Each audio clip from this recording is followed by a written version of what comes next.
Tamil Nadu state award ஒன்று announce பண்ணாங்க. இத்தனை வருஷம் கொடுக்காம இருந்து திடீர்னு அனௌன்ஸ் பண்ணாங்கன்னு சந்தோஷப்படுறதால இந்த மாதிரி அவார்டு கொடுத்தாங்கன்னு கவலைப்படுறது.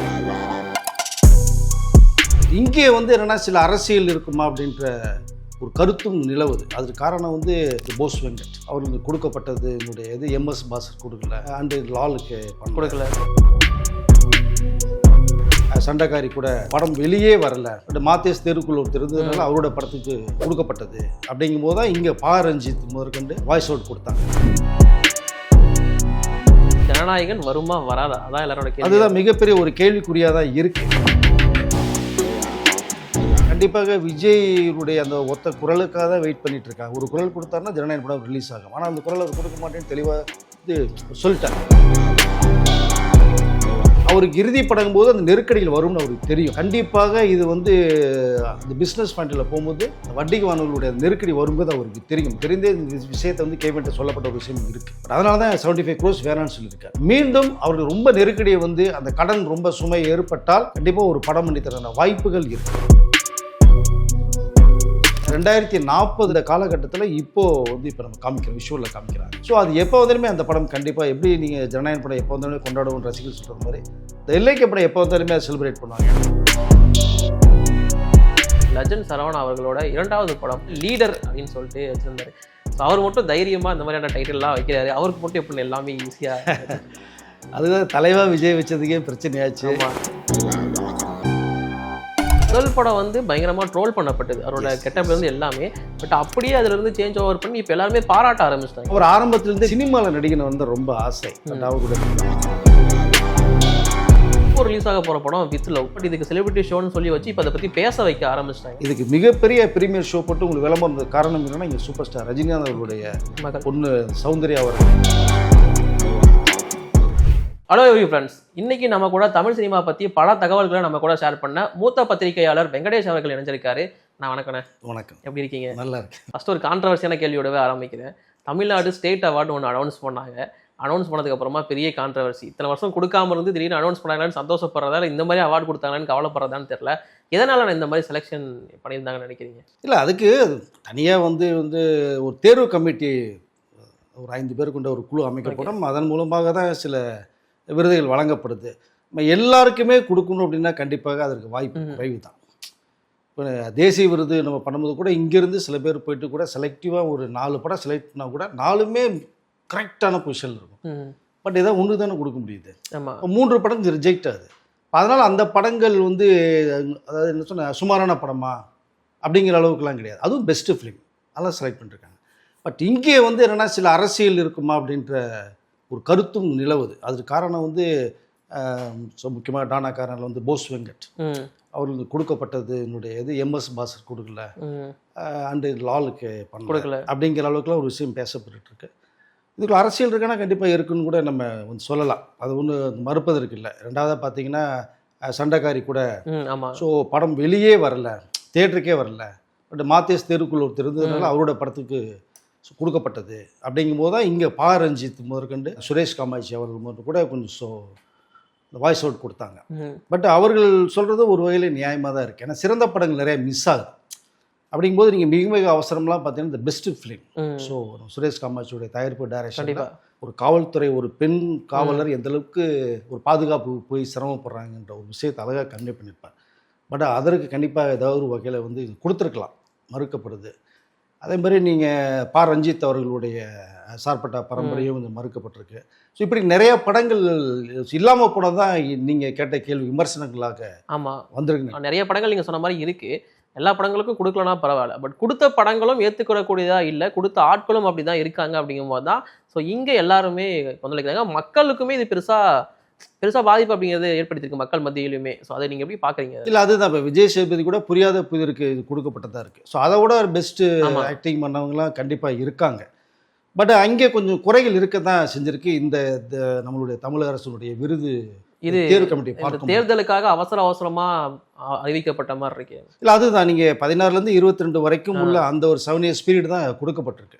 பட் நான் என்ன சொல்றேன்னா, நீங்கள் இவ்வளோ பீரியட் எடுத்துக்க வேண்டிய எந்த அரசாங்கம் அமைச்சாலுமே நீங்கள் இவ்வளோ டைம் எடுக்க வேண்டிய அவசியம் இல்லை. வருஷம் இவ்வளோ நிகழ்ச்சிகள் ஃபங்க்ஷன் நடந்துகிட்டே தான் இருக்குது தமிழக அரசால். இப்போ இளையராஜா அவர்கள் நடந்துச்சு. ஸோ அது உடனடியாக இங்கே நடத்தப்பட்டதான. அப்படியே வருஷத்துக்கு ஒரு முறை பண்ணாங்கன்னா இந்த மாதிரி கான்ட்ரவர்சிகள் வந்து வராது, வருதுக்கிட வாய்ப்புகள் இருக்காதுன்னு ஆமா. நான் நினைக்கிறேன் நான். ஓகே. பட் இங்கே சிறந்த படங்கள் இருக்குது, சிறந்த இயக்குநர்கள் இருக்காங்க. கண்டிப்பாக தராமல் போனது அவர்களுக்கு ஒரு மிகப்பெரிய ஒரு வருத்தமாக தான் இருக்குது. இப்போ அதிகமாக டாக்ல இருந்தது இந்த வருஷம் ஆரம்பிச்சது இருந்து ஜனநாயகன் அப்படிங்கிற ஒன்று தான். பட் இப்போ அதற்கான அந்த டாக் அப்படிங்கிறது ரொம்ப கம்மியாயிருச்சு. இப்போ ஜனநாயகன் எந்த அப்டேட்ல இருக்கு? இல்லை, அதுதான் இப்போது கேவின் ப்ரொடக்ஷன்ஸ் வந்து கேஸ் வாபஸ் வாங்கிக்கிறதா ஒரு தகவல் சொன்னதுனால இப்போ அது திங்கள் டு புதன்கிழமை வரைக்கும் 3 நாட்கள் வந்து இந்த தனி நீதிபதி ஆஷா அவர்கள் வரலை. ஸோ இப்போ அவர்கள் வந்ததுக்கு பிறகு அந்த கேஸ் எடுத்துக்கொள்ளப்படும், அந்த வாபஸுடைய மனுவை இப்போ தான் சப்மிட் பண்ண முடியும்.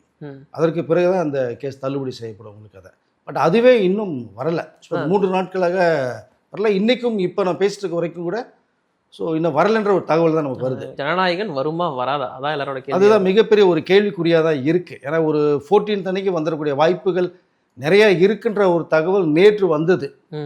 பட் இன்னைக்கு அந்த கேஸ் எடுத்துக்கொள்ளப்பட்டால் அதுக்கான வாய்ப்புகள் இருந்திருக்கும். பட் இன்றைக்கும் அது இல்லைங்கும் போது இப்போ நாளைக்கு வெள்ளிக்கிழமையாகுது. ஸோ சனி ஞாயிறு லீவில் போயிடும். திரும்பி இந்த வாரம் ஃபுல்லாக முடியாது, வாய்ப்புகள் இல்லை. அதனால் 14th வரதுக்கு வாய்ப்புகள் குறைவு. பட் இங்கே ஒரு கண்டிப்பாக விஜய்னுடைய அந்த ஒத்த குரலுக்காக தான் வெயிட் பண்ணிட்டு இருக்காங்க. ஒரு குரல் கொடுத்தாருன்னா ஜனநாயக படம் ரிலீஸ் ஆகும். ஆனால் அந்த குரல் அவர் கொடுக்க மாட்டேன்னு தெளிவாக இது எதனால கொடுக்க மாட்டாரு? இல்லை வேண்டாம், அவர் தான் கூட்டணிக்குள்ளேயே, அதாவது இப்போ 2 பேர் தான் எதிர்த்திருக்காரு. இப்போ பிஜேபியோட அலைன்ஸில் போகிறது மாதிரியான ஒரு விஷயங்கள் பேசப்பட்டுட்டே இருக்குது. அது போக மாட்டார். ஏன்னா கொள்கை ரீதியாக எதிரின்னு சொன்னதுக்கு அப்புறமேல் போனார்னா அவருடைய அந்த வாய்ஸ் அந்த இதே வந்து டோட்டலாக மக்கள் மத்தியில் இறங்கும். அதற்குள்ள அவர் கண்டிப்பாக போக மாட்டார். ஜனநாயகனை பற்றி கண்டுக்காம அவர் பாட்டு கட்சி பக்கமாக போயிட்டு இப்போ அந்த பக்கம் ட்ரெண்ட் ஆகிட்டு இருக்காரு. ஜனநாயகன் விட்டுட்டாரு அவர். இல்லை, அப்படி நம்ம எடுத்துக்க முடியாது இல்லைங்க. இப்போ ஜனநாயகன் படத்துக்கு குரல் கொடுத்தாருன்னா ஸோ இது அரசியலாக இது மாற்றப்படும். இப்போ அரசியல் ரீதியாக இன்னும் பிரச்சனைகள் உருவாகும் போது உங்களுக்கு ஜனநாயகன் படத்துடைய இந்த வெளியீடே உங்களுக்கு மிகப்பெரிய கேள்விக்குறியாயிரும். இப்போ அதனால் வந்து இறுதி படம்னு சொல்லிட்டாரு. அதனால் ஜனநாயகன் படத்தில் கேவின் ப்ரொடக்ஷன்ஸ் கூப்பிட்டு நிறைய விஷயங்கள் பேசியிருக்காங்க. கிட்டத்தட்ட எனக்கு தெரிந்த வரைக்குமே கூட பார்த்தீங்கன்னா கிட்டத்தட்ட 75 கோடி ரூபாய் சம்பளமே விட்டு கொடுத்துருக்காரு ஜனநாயகன் படத்துக்காக. ஓகே. ஸோ விஜய்க்கு பேசப்பட்ட சம்பளத்தில் வந்து 75 crores வேண்டான்னு சொல்லியிருக்காரு. இது நீங்கள் எப்படி பார்ப்பீங்க? ஏன்னா அவருக்கு இறுதி படங்கும் போது அந்த நெருக்கடியில் வரும்னு அவருக்கு தெரியும். கண்டிப்பாக இது வந்து அந்த பிஸ்னஸ் ஃபண்டில் போகும்போது இந்த வட்டிக்கு வானவர்களுடைய நெருக்கடி வரும்போது அவருக்கு தெரியும். தெரிந்தே இந்த விஷயத்தை வந்து கேவின்ட்ட சொல்லப்பட்ட ஒரு விஷயம் இருக்குது. பட் அதனால தான் 75 crores வேணான்னு சொல்லியிருக்காரு. அன்றைக்கு வந்து தலைவா படம் ஒரு ப்ராப்ளம் வரும்போது வந்து அன்றைய சூழ்நிலை தயாரிப்பட்ட படத்துக்கு 5 கோடி ரூபா வேணான்னு சொல்லி அதில் தலையிட்டார். அரசியலில் இல்லை அவர். அதனால் வெறும் நடிகராக இருந்தார். பிரச்சனையில் போய் ஜெயலலிதா அம்மையார்ட்ட போய் சந்திச்சார், பண்ணார், படம் ரிலீஸ் ஆச்சு. பட் இன்றைக்கு சூழ்நிலை அப்படி இல்லை. அதனால் இன்றைக்கு அவர் ஜனநாயகன் படத்துக்கு குரல் கொடுக்க முடியாத சூழ்நிலை இருக்கார். வெறும் நடிகராக மட்டும் இருந்து பிரச்சனை இருந்தால் கண்டிப்பாக வந்து ஃபர்ஸ்ட் வாய்ஸ் அவர் கொடுத்துருப்பார். ஸோ இதில் வாய்ஸ் அவர் கொடுக்க முடியல அவரால். அதுதான் மெயினாக பார்ப்பது. அதனால் அவர் பேசலைன்னா இந்த படத்தை சம்மந்தப்பட்ட விஷயங்கள் என்ன பேச முடியும்? வருத்தத்தை தெரிவிச்சிருக்கார். மீண்டும் அவருக்கு ரொம்ப நெருக்கடியை வந்து அந்த கடன் ரொம்ப சுமை ஏற்பட்டால் கண்டிப்பாக ஒரு படம் பண்ணி தரதான வாய்ப்புகள் இருக்குது அவர்கள். மீண்டும் அப்படி இந்த February 14 அப்படின்னு பேசும்போது எல்ஐகே வந்து பிளான் பண்ணியிருந்தாங்க. பட் அதுவும் இப்போ வர மாதிரி தெரியல. அது என்ன பிரச்சனைகள் இருக்கு? இல்லை, எல்ஐகே வந்து கடந்த வருடமே 3 முறை வர்றதாக சொல்லப்பட்டு வரவே இல்லை. இன்னும் சென்சார் ஆகலைங்கிற ஒரு தகவல் வந்திருக்கு. அதுக்கும் சென்சார் இஷ்யூ இருக்கு. சென்சார் இஷ்யூ இல்லை, பட் சென்சார் இன்னும் பார்க்கப்படலை. ஓகே. 2040 இருக்கிற அந்த காலகட்டத்தில் இப்போது வந்து இப்போ நம்ம காமிக்கிறோம், விஷுவலில் காமிக்கிறாங்க. ஸோ அது எப்போ வந்தாலுமே அந்த படம் கண்டிப்பாக எப்படி நீங்கள் ஜனநாயகன் படம் எப்போ வந்தாலுமே கொண்டாடுவோம் ரசிகர்கள் சொல்கிறது மாதிரி இந்த எல்ஐகே படம் எப்போ வந்தாலுமே அதை செலிப்ரேட் பண்ணுவாங்க. ஏன்னா அதனுடைய இந்த கதைக்களம் அந்த மாதிரி. ஆனால் இந்த 14th ஆட்டோமேட்டிக் அவர்களே வரல. ஒரு ஜனநாயகனுக்காக வராமல் போகிறாங்களா அப்படின்லாம் பேசப்பட்டுச்சு. கிடையாது, சென்சார் ஆகலை. அதனால் இந்த 14 ஆட்டோமேட்டிக்காக தள்ளி March 2nd வீக் தான் போகிறது மாதிரியான விஷயம் பேசப்பட்டு. இல்லை, இப்படி தொடர்ந்து தள்ளி போயிட்டே இருக்கு எல்ஐகே அப்படிங்கிற ஒரு படம் மட்டும். ஸோ அவருக்கு பிரதீப் ரங்கநாதனை பொறுத்த வரைக்கும் இது எப்படி இருக்குன்னு அவரோட கரியர்? இல்லை, அவருக்கு வந்து எந்த பிரச்சனை இல்லை. அவர் வந்து படம்லாம் முடிச்சு கொடுத்தா 100 கோடி ரூபா பட்ஜெட்டில் தயாரிக்கப்பட்ட படம், ஹையஸ்ட் பட்ஜெட். அது அவருடைய இதில் சம்பளமும் மிகப்பெரிய சம்பளம் கொடுக்கப்பட்டிருக்கு. பட் அவருடைய ஒர்க்கு அவருடைய போர்ஷனை முடிச்சு கொடுத்துட்டார். ரிலீஸுங்கும் போது வந்து தயாரிப்பு நிறுவனம் எடுக்க வேண்டியது தானே. ஸோ ஒன் ஆஃப் த விக்னேஷன் ஒரு பார்ட்னர் வேறு இருக்கார். அங்கே அவர் ஏற்கனவே உள்ள இன்னொரு கோஆர்டிஸ்ட்டை வந்து வேறு சில பிரச்சனைகள் ஓடிக்கிட்டு இருக்கு. அதுக்குள்ளே இன்னும் அந்த பஞ்சாயத்து வேறு சரியாக தீரலை. பட் இருந்தாலும் உங்களுக்கு மார்ச் மாதம் வர்றதுக்கான வாய்ப்புகள் நிறையா இருக்குது. பட் அது எப்போ வந்தாலுமே படம் மூடும். நான் மீண்டும் அதை சொல்லிக்கல. ஏன்னா கதை அந்த மாதிரி அமைப்பு இருக்குது. இந்த பர்டிகுலர் பீரியட் தான் இல்லை. இதனால் பிரதீப் ரங்கநாதனுக்கு ஒன்றும் பெரிய ட்ராபேக் ஆகிறதுக்கான எதுவும் இல்லை. இது ஒன்றும் இல்லை. ஓகே. அப்படி பார்க்கும்போது இப்போ வந்து லெஜண்ட் சரவணா அவர்களோட 2வது படம் அது வந்து பயங்கர ஒரு கிராண்டாக லீலா பேலஸில் வந்து ஃபர்ஸ்ட் லுக் எல்லாமே அனௌன்ஸ் பண்ணியிருந்தாங்க. லீடர் அப்படின்னு சொல்லிட்டு வச்சுருந்தாரு. ஸோ அவர் மட்டும் தைரியமாக இந்த மாதிரியான டைட்டில்லாம் வைக்கிறாரு. அவருக்கு மட்டும் எப்படி எல்லாமே ஈஸியாக அதுதான் தலைவா விஜய் வச்சதுக்கே பிரச்சனையாச்சு. டைம் டு லீடு கேப்ஷன் வச்சதுக்கு இதில் இவர் ஒரு பிஸ்னஸ் மேன் தானே, லீடர்னு வச்சுக்கலாம், முதலமைச்சர்னு கூட வச்சுக்கலாம். அவர் ஒன்றும் கேள்வியே வராது. பணம் அதிகமாக இருக்கிறதுனால எதுவும் கேட்கலையா அவர்? இல்லை அப்படி கிடையாது, அப்படி எடுத்துக்க முடியாது. பட் இந்த கதைக்களத்துக்கு அது தேவைப்படுது. எப்போவுமே இயக்குனருடைய பார்வையில் வந்து கதை உருவாகும் போது ஒரு தலைப்பை உருவாக்கிடுவாங்க. இப்போ மற்ற கேரக்டர்ஸோட பார்த்தீங்கன்னா ஹீரோயின் யார், வில்லன் யார் டிசைட் பண்ணிடுவாங்க. அப்படி தான் இந்த கதைக்கு வந்து லீடருங்கிற தலைப்பு ரொம்ப ஆப்டாக இருந்தது. துரை செந்தில்குமார் சொல்லும் போது கூட அவர் ரிஜெண்ட் கூட கேட்டாராம், அப்போ லீடர்னு வச்சுக்கிட்டு பிரச்சனை வச்சுலாம் வந்துட போதியா அப்படின்னு கேட்கும்போது, இல்லை சார், கதைக்கு வந்து ஆப்டான இது ஆக்சுவலாக நீங்கள் பிஸ்னஸில் லீடர் தானே அப்படிங்கிற அது சும்மா ஒரு காமெடியாக சொல்லப்பட்ட விஷயம் இருக்குது. பட் ரொம்ப சின்சியராக பண்ணியிருக்கார். கதைக்களமே பார்த்தீங்கன்னா இது அரசியல் படம் கிடையாது. ஃபர்ஸ்ட் ஆஃப் ஆல் அதை தெளிவுபடுத்திடலாம். அரசியல் கதைக்களம் கிடையாது. ஒரு அப்பாவுக்கும் பிள்ளைக்கும் ஒரு சென்டிமெண்ட்ஸு, அதுக்குள்ளே ஒரு கேங்ஸ்டர் உள்ளே வந்துடுறாங்க. அப்புறம் ஒரு ஆக்ஷன் கமர்ஷியலாக எப்படி போய் இந்த கேங்ஸ்டரை வந்து அழிச்சு உடைச்சு எப்படி நம்ம ஃபேமிலியும் இதையும் வந்து காப்பாற்றுறாரு அப்படிங்கும்போது இதுக்கு வந்து லீடர் ஸோ அப்படிங்கிற ஒரு தலைப்பு வந்து கிட்டத்தட்ட பொருத்தமாக இருக்குதான் நான் நினைக்கிறேன். நான் இதை ஸோ தொழில் ரீதியாக நீங்கள் பார்க்கும்போது பார்த்தீங்கன்னா ரொம்ப சின்சியாரிட்டியான ஒரு மேன் அவர். அப்படி தான் இந்த படத்துலையும் ரொம்ப அதிக பொருட்செலவு தயாரிச்சிருக்காரு. ஃபர்ஸ்ட் படத்தோட முதல் படம் வந்து பயங்கரமாக ட்ரோல் பண்ணப்பட்டது, அவரோட கெட்டப்ல இருந்து எல்லாமே. பட் அப்படியே அதுல இருந்து சேஞ்ச் ஓவர் பண்ணி இப்போ எல்லாருமே பாராட்ட ஆரம்பிச்சிட்டாங்க. இதோட கமெண்ட் செக்ஷன் போய் பார்த்தாலே இது லெஜெண்டா, பெரிய கம்பேக், பெரிய லேர்னிங் அப்படிங்கிற மாதிரிலாம் பாராட்டுறாங்க. இது சினிமா மேலே இருக்கிற ஆர்வத்தை காட்டுது இல்லை அவருக்கு? அது எப்படி பார்க்க? அவர் ஆரம்பத்திலேருந்தே பிஸ்னஸ்க்குள்ளே வர ஐடியா இல்லை சார். நம்ம சந்திச்சு சில விஷயங்களை பேசும்போது பார்த்தீங்கன்னா சினிமாவில் நடிகனை வந்து ரொம்ப ஆசை. பட் அவரோட தந்தை பெரிய பிஸ்னஸ் மேனுங்கனால அவருக்கு பிறகு இவர் பார்க்க வேண்டிய சூழ்நிலை தள்ளப்பட்டார். நீங்கள் வந்து மிகப்பெரிய ஃபேன், ஷாருக் கான், சல்மான்கள் அவரே சொன்ன விஷயம் கூட இருக்குது, மிகப்பெரிய ஒரு பிக் ஃபேன். அப்படிங்கும்போது இந்த தொழிலில் வந்து பார்க்கும்போது தான் கிட்டத்தட்ட அந்த ஏஜை தாண்டி போயிட்டார். இப்போ வந்து ஹீரோயிஸ்க்குன்னு ஒரு ஏஜ் இருக்குது, அதுக்குள்ளே லிமிட்டில் தாண்டி போயிட்டார். ஆனாலும் இந்த ஆசை அவர் துரத்திக்கிட்டே இருந்தது. ஸோ இவரு போய் ஒரு ஃபைனான்ஸ் கேட்டு ஒரு கம்பெனி பண்ணணும்னா பண்ணாது இல்லையா? பட் இவரே கிட்டத்தட்ட எத்தனாயிரம் பேருக்கு இது வேலை வாய்ப்பை கொடுத்துருக்காருன்னு தெரியும். அதனால் ஃபஸ்ட்டு படம் போட்டார். அதில் வந்து ரொம்ப ட்ரோல் செய்யப்பட்டார். காரணம் என்னென்னா, இங்கே திரும்பவும் சொல்லிக்கிறேன், ஒரு இயக்குனர் தான் ஒரு ஹீரோவை செதுக்க முடியும். ஸோ ரஜினிகாந்த் சார் சொன்னது தான், என்னை வந்து செதுக்குனது இயக்குனர்கள் தான். நான் சாதாரணமாக தான் இருந்தேன், என்கிட்ட இருந்து வாங்கினது பூரா அவர்கள். இயக்குனர் சொல்லும் போது ஒரு இயக்குனர் தான் ஒருத்தட்ட வந்து அந்த கெட்டப்பை மாற்றுறது, அவர் டேலண்ட்டை வெளிப்படுத்தி கொண்டு வருது. நீங்கள் அந்த படம் ஃபஸ்ட்டு படம் ஏன் ட்ரோல் செய்யப்பட்டதுன்னா, அவங்க வந்து ஜேடி ஜெரின்ற 2 பேர் டைரக்டர்ஸ், அவங்க வந்து ஆட் ஃபிலிமில் ரொம்ப கிங் மேக்கர். அவங்க அதில் விளையாடுவாங்க. பட் உல்லாசம்னு ஒரு படம் பண்ணாங்க, அப்புறம் விசில்னு ஒரு படம் ஒன்று பண்ணாங்க. பட் ரெண்டுமே பெரிய அளவில் போகலாம் அந்த படங்கள் அவர் இயக்குனதில். அங்கே வந்து ஆர்டி ராஜசேகர் தான் உல்லாசம் படத்துக்கு கேமரா ஒர்க் பண்ணார். அவர் தான் கிட்டத்தட்ட ஷார்ட்ஸ் பூரா அவர் தான் வச்சார். இத்தனைக்கும் பெரிய ஸ்டார் அஜித், விக்ரம், தேவன், மகேஸ்வரன், பெரிய ரகுவரன் கேங். பட்டு அதுக்கு வந்து நமக்குடைய தமிழ் இந்த ஃபீச்சர் ஃபிலிம்க்கு அதுக்கு உங்களுக்கு ஸ்க்ரீன் பிளே ட்ரீட்மெண்ட் கொஞ்சம் மாறும். ஓகே. அப்போ ஒரு ஆர்ட் டைரக்டர் வந்து அதாவது இந்த விளம்பர படங்கள் எடுக்கிறவங்க வந்து ஃபுல் மேக்கிங்கில் பண்ணுவாங்கன்னா உங்களுக்கு அந்த பேட்டர்ன்லேயே பண்ணுவாங்க. அப்போ அங்கே வந்து லெஜெண்ட் சரவணனை வந்து அவங்களால ஒரு ஹீரோயிசம் கொண்டு வர முடியல அவர்களால். பட் அதனால தான் அந்த படம் மிகப்பெரிய ட்ரோல் செய்யப்பட்டது. அந்த அலம்போதெல்லாம் பயங்கர தியேட்டரே ஒரு மாதிரியாக இருந்தது. ஆனால் அதற்கு அப்படியே நேர்மாறாக இந்த படம் வந்திருக்கு. ஆளும் பார்த்தீங்கன்னா நேர் ஆப்போசிட்டில் பயங்கரமாக பார்த்தீங்கன்னா அந்த ஏஜே தெரியாது, ஏன்னா சின்ன பையன் மாதிரி இருக்காங்க. போது அவருடைய ஸ்பீடு, அவருடைய அந்த பேசுகிற டைலாக் டெலிவரிலாம் பார்த்தீங்கன்னா ரொம்ப சரளமாக வருது. அது இப்போ இந்த படத்தில் துரை செந்தில்குமார் ஏற்கனவே நீங்கள் எத்தனை படம் ஹிட்டு கொடுத்தவர், சிவகார்த்திகேயனுக்கே மிகப்பெரிய பிரேக் கொடுத்தவர். அப்படிங்கும்போது இவருக்கு அதுக்குள்ளே ஒரு கதைக்களத்தை எடுத்துகிட்டு தான் உருவாக்கியிருக்கு. அதனால தான் இப்போ பேசும் பொருளாக இருக்குது. ஆனால் அது மட்டும் இல்லாமல் ஒரு சில டைரக்டர்கிட்ட பேசி செட் ஆகலை, பெரிய டைரக்டர்ஸ்கிட்டே பேசினார் அப்படிங்கிறத சொல்லியிருந்தாங்க. செட் ஆகலை அப்படிங்கிற சொல்லியிருந்தாங்க. எந்த டைரக்டர்ஸ்னு உங்களுக்கு தெரியுமானா? அது மட்டும் இல்லாமல் இப்போது துரை செந்தில்குமாருக்கு அடுத்த படத்துக்கும் அட்வான்ஸ் கொடுத்து அக்ரிமெண்ட் போட்டார். இது எப்படி பார்க்குறீங்க நீங்கள்? இல்லை அதுதான் அவருக்கு வந்து நம்பிக்கை என்னன்னா, ஃபஸ்ட்டு படத்தில் விட்டதை செகண்ட் படத்தில் நம்மளை வந்து துரை செந்தில்குமார் வேறு லெவலில் காமிச்சிருக்காரு. படமே பிரமாதமாக இருக்குது. உங்களுக்கு ஏப்ரலில் ரிலீஸ் பண்ண போகிறாங்க. ஸோ அதனால் படம் நல்லா இருக்கும்போது ஒரு இயக்குனர் மேலே நம்பிக்கை வரும். அதனால தான் நீங்கள் சில இயக்குனர் என்ன பண்ணாங்கன்னா, பெரிய பேனர் நல்ல படம் பண்ணும்போது வந்தீங்கன்னா கமிட் பண்ணிடுவாங்க. ஓகே. அக்ரிமெண்ட் போட்டு 3 படம் பண்ணிட்டு போகும்போது ஹீரோவுக்கும் அதே அக்ரிமெண்ட் உண்டு. அப்படி தான் இந்த படம் பார்க்கும்போது அவருக்கு என்ன கேட்ட சம்பளத்தோடு அதிகமாக கொடுத்துருக்காரு லெஜெண்ட் சரவணன் டைரக்டருக்கு.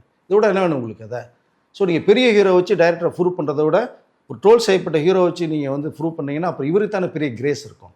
அப்படி தான் அடுத்த படமும் கமிட் பண்ணியிருக்காரு. வேறு சில இயக்குநர்கள்லாம் பண்ணக்கூடிய ஒரு சூழ்நிலை உருவாக்கிட்டு இருக்கு. பட் இவர் வந்து முதல்ல நம்ம வந்து வேண்டான்னு சொல்லப்பட்டவர் நிறைய பேர் இருக்காங்க. அது எப்பயுமே ஒருத்தர் அந்த மனசு வலி இருக்கும். பட் அப்படி தான் இருக்குது. அதனால துரை செந்தில்குமார் உடனடியாக இப்போ கமிட் பண்ணியிருக்காரு. ரிலீஸ் ஆகணும்னா அந்த படம் ஸ்டார்ட் பண்ணுற மாதிரி ஒரு தகவல் இருக்குது. அப்படி பார்க்கும்போது இப்போ ரிலீஸ் ஆக போகிற படம் வித் லவ், அது வந்து சின்ன ஹீரோ புது ஹீரோ, அவர் டூரிஸ்ட் ஃபேமிலி டைரக்டராக இருந்தாலும் இப்போ அவர் தான் ஃபஸ்ட் டைம் இவ்வளோ டெபியூட் பண்ணுறாரு. இது இல்லாமல் பட் இதுக்கு செலிபிரிட்டி ஷோன்னு சொல்லி வச்சு இப்போ அதை பற்றி பேச வைக்க ஆரம்பிச்சிட்டாங்க. ஸோ இந்த படத்தோட ரெஸ்பான்ஸ் எப்படி இருக்குன்னு நினைக்கிறீங்க? இல்லை, படம் நல்லா வந்திருக்கு சார். படம் வந்து ஒரு நல்ல கதைக்களம். அதாவது நீங்கள் எப்போவுமே ஃபர்ஸ்ட் லவ்ங்கிறது எல்லாருக்குமே இருக்கும். அந்த லவ்க்குள்ள இந்த யங் லவ்க்குள்ள நீங்கள் போகும்போது சின்ன ஃப்ளாஷ்பேக் நிறைய இருக்கும். அதை கொஞ்சம் சுவாரஸ்யமாக கொஞ்சம் ஃபீல் குட்டாக வந்து கொடுத்துருக்காங்க படத்தை. இதுக்கு மிகப்பெரிய ப்ரீமியர் ஷோ போட்டு உங்களுக்கு விளம்பரம் காரணம் என்னென்னா, இங்கே சூப்பர் ஸ்டார் ரஜினிகாந்த் அவர்களுடைய பொண்ணு சௌந்தர்யா அவர்கள் பண்ணதுக்கான மிகப்பெரிய ஒரு ப்ளஸ் அது. அதாவது அந்த பேனரில் மகேஷ் அவர்கள்லாம் வந்து டூரிஸ்ட் ஃபேன் 90 கோடி ரூபா கலெக்ஷன் பாக்ஸ் ஆஃபீஸ் ஹிட் அது. ஸோ இந்த அட்ரஸும் இருக்கு அவர்களுக்கு. அப்போது அந்த படத்தில் ஒரு ரோலும் பண்ணியிருப்பார் அவர். பட் இதில் பிரமாதமாக பண்ணியிருக்காரு உங்களுக்கு. ரெண்டாவது ஹீரோயின்லாம் பெரிய கிஃப்ட்டு நமக்கு இண்டஸ்ட்ரியில். இப்போ ஹீரோயின் பஞ்சம் நிறையா இருக்குது. இவங்கெல்லாம் பார்த்தீங்கன்னா அடுத்தடுப்பு நிறைய கமிட்மெண்ட்டில் போயிடுவாங்க. அதை நல்ல கதைக்கெல்லாம் ஃபீல் குட்டாக இருக்குது. நீங்கள் பழைய லவ்க்குள்ளே வெளியில் போயிட்டு வரது மாதிரியான ஒரு அமைப்பு தான் இது. அதனால் இப்போ இருக்க இந்த 2K கிட்ஸ் ஜென்சி கிட்லாம் பார்த்தீங்கன்னா ரொம்ப லைக் பண்ணுவாங்க. நீங்கள் பிரேமம் படம் மலையாளத்தில் போய் தமிழில் டப்புன்னு விட்டு அவ்வளோ சூப்பர் டூப்பர் ஹிட் ஆச்சு உங்களுக்கு. ஸோ அதில் எப்படி ஃபீல் பண்ணீங்க? நீங்கள் 3 லவ் சொல்லியிருப்பாங்க. அதே மாதிரி தான் 96 நீங்கள் ஆஃப்டர் 20 இயர்ஸ்க்கு அப்புறம் மீட் பண்ணுற ஒரு குரூப் போது. ஸோ இதெல்லாம் மிக்ஸ் பண்ணி தான் பண்ணியிருக்காங்க. பட் இது வந்து பெரிய வந்து என்ன எக்ஸ்ட்ராடனரி ஸ்கிரிப்ட்லாம் சொல்ல முடியாது. ஓகே, ஒரு நார்மல் லைன் ஸ்கிரிப்ட் தான். பட் அதை வந்து மேக்கிங் தான் ஸ்க்ரீன் பிளேயில் வந்து அந்த இயக்குனர் மதன் வந்து வேறு லெவலில் கொண்டு போயிருக்காரு அதை. ஸோ இந்த படம் இப்போ இருக்கிற மக்கள் ஜென்ரேஷனுக்கு கண்டிப்பாக பிடிக்கும். ஒரு பெரிய வெற்றி படமாக அமைகிற வாய்ப்புகள் நிறையா இருக்குது. ரஜினியா சார் வந்தது ஒரு பெரிய ப்ளஸ்ஸாக மாறிச்சு அது. ஓகே, ஸோ ஒன்றுமே இல்லாத பெரிய ஹீரோக்கெல்லாம் கூட இந்த ப்ரொமோஷன் கிடைக்கல. ஃபஸ்ட்டு படம் ஃபுல் ஹீரோ பண்ணியிருக்கார் அபிஷேக். அவருக்கு மிகப்பெரிய அந்த விளம்பரம் கிடைச்சி ப்ரொமோஷன் கிடைச்சது பெரிய ஒரு கிஃப்ட் தான் நினைக்கிறேன். அப்படி பார்க்கும்போது இப்போ இந்த மலையாள ஹீரோயின்ஸோட ஆதிக்கம் இப்போ தமிழ் சினிமாவில் அதிகமாக இருக்குது திரும்ப அப்படிங்கிற மாதிரி ஒரு டாக் போயிட்டு இருக்கு. அதை பற்றி நீங்கள் என்ன நினைக்கிறீங்க? இல்லைங்க, அதான் சொல்ல மீண்டும் வந்து ஏற்கனவே எந்த ஹீரோயின் சாய்ஸ் பண்ணுமோ அதை ஓகே பண்ணுவாங்க. இவங்களுக்கு இந்த ஸ்கிரிப்ட் நல்லா இருக்குன்னு. நீங்கள் அமரன் படம் சாய் பல்லவி இந்த கேரக்டருக்கு வாழ்ந்தாங்க. இந்த படத்தோட மிகப்பெரிய வெற்றிக்கு சாய் பல்லவி ஒரு ரீசன் சொன்னாங்க. இந்த பக்கம் நம்ம ஊர் சம்மந்தா தான். ஸோ பல்லாவரத்தில் பிறந்து வளர்ந்த பொண்ணு தான். அதை நம்ம யூஸ் பண்ணாமல் பெரிய அளவில் இல்லை தெலுங்கு தத்து எடுத்துக்கிச்சு. அங்கே டாப்பில் இருக்காங்க. ஸோ இப்போ மீண்டும் வாமான்னு கூப்பிட்டே இருக்காங்க. அதனால் அரசன் படத்துக்கு சம்மந்தா தான் வேணும்னு சொல்லி அடமெண்ட்டாக பண்ணி அவர்கள் வர்றாங்க. இப்போ பரவாயில்ல, ஒவ்வொருத்தராக வர்றாங்க. இப்போ இவர்கள் கூட வித்லோ இது கூட மலையாள பொண்ணு தான். இப்போ அங்கே என்னென்னா அவர்கள் வெறித்தனமாக இருக்காங்க. ஒரு ஆக்டிங் சோர்ஸ் பண்ணணுங்கிறதுக்கு ரொம்ப எஃபர்ட் போடுறாங்க. இங்கே இருக்கிற அசால்ட்டாக நினைக்கிறாங்க. பட் ரெண்டாவது பார்த்திங்கன்னா தமிழ் பொண்ணுகள் அவ்வளோவா மேக்ஸிமம் சினிமா நடிக்கிறதுக்கான வாய்ப்புகள் ரொம்ப அவாய்ட் பண்ணுறாங்க. அது ஒரு காரணமாக பார்க்கப்படுது. நயன்தாரா வந்து கேரளாவில் இருந்துட்டு வந்தவங்க தான் இன்றைக்கி வரைக்குமே லேடிஸ் சூப்பர் ஸ்டாராக இருக்காங்க. இல்லை எந்த ஸ்டேட்டாக இருந்தாலும் எந்த கதனையாக இருந்தாங்கன்னா அவங்களுக்கு பெர்ஃபார்மன்ஸ் நல்லா இருக்குன்னா நம்ம தமிழ் ஆடியன்ஸ் அவங்களை தூக்கி வச்சுக்குவாங்க. அப்படி தான் நிறைய ஹீரோயின்ஸ் வரவுகள் வந்துக்கிட்டே இருக்காது. ரஜினி கமல் சேர்ந்து நடிக்கிற படம் அதை பற்றி ஒரு அப்டேட் கொடுத்துருந்தாங்க. ஸோ அது எந்த அளவுக்கு நடக்க போகுது? இல்லை அது கன்ஃபார்ம் பண்ண டைரக்டருடைய பார்வையில் நீங்கள் எல்லாமே விட்டுறணும். அதில் ரொம்ப நீங்கள் தலையிட முடியாது. நீங்கள் ரஜினி சார் தலையிடவே மாட்டார். கமல்ஹாசனுடைய நிறைய படங்கள் சுமாராக பண்ணதுக்கு காரணம் கதைக்குள்ளே உள்ள போய் அஜித் பெரிய இடத்துல தான் இருக்கார். அவர் பெரிய இடத்துல பிடிக்கல நம்ம சொல்ல முடியாது. ஆனால் விஜய்க்கும் அஜித்தும் தான் ஏகப்பட்ட காம்படிஷன் வந்து எல்லாருக்குமே தெரியும். உங்களுக்கு அவருக்குன்னு ஒரு இடம் பொசிஷன் இருக்குது. இப்போ சம்பளம்ங்கிற ஒரு விஷயம் வந்து ஹை லெவலில் போகுது. இப்போ அங்கே தயாரிப்பாளர் கொடுப்பதற்கு தயங்குறாங்க. அது ஒரு ரீசனாக இப்போ பார்க்கப்படுது. கிட்டத்தட்ட வந்து 180 crores வரைக்கும் அஜித் அவர்கள் கேட்டதாக ஒரு தகவல். ப்ரொமோஷன்லையோ ஆடியோ லஞ்சோ எல்லா பேரையும் வரணும். ஏன்னா இன்க்ளூடிங் இப்போ வந்து பார்த்தீங்கன்னா ரஜினிலேருந்து விஜயிலேருந்து கமல்லேருந்து எல்லா பேருமே வந்து இந்த ப்ரொமோஷனுக்கு லிஃப்ட் கொடுக்குறாங்க. இப்போ அஜித் அவர்கள் மட்டும் வராமல் இருக்கிறது வந்து மிகப்பெரிய ஒரு குறை தான்.